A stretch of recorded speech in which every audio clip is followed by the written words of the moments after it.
Hi, this is Vijay Pro 3 channel. In today's video, I will show you how to disconnect third-party apps on your Google account.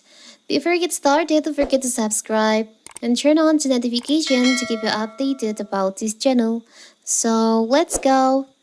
If you've got an active Google account, or especially if you've got one you haven't used in a while, you've probably got more apps and services hooked up to your account that you realize there are all those places where you've signed in with Google, all those browser extensions you've give permission to, all those add-ons that you've installed on top of Gmail and Google Drive, and so on. While it is always a good idea to be selective and cautious in choosing which apps and sites get this privilege. There's nothing intrinsically wrong with using Google account instead of an email address and password combination, or in giving another app that may be useful access to your email or Google storage. However, in this video, I will show you how to disconnect the third app that connected with your Google account. It's so simple. So first, you can just open your settings on your phone. You can just scroll down and go to the Google.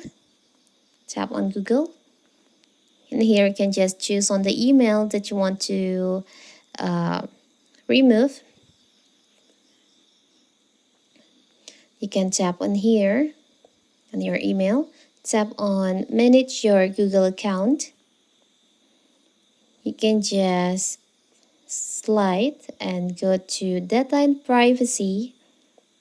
You can scroll down until you find there is an option third-party apps and services. You can just tap on that.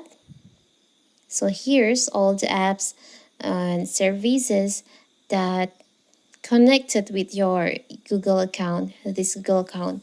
If you want to disconnect, you can just choose one of them. I will choose this one for the example.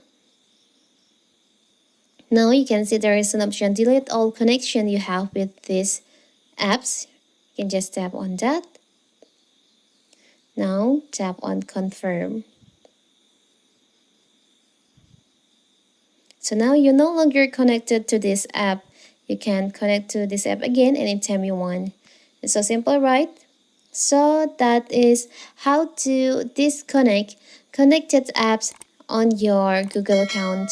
Don't forget to like and subscribe and turn on the notification to keep you updated about this channel. Thank you and see you.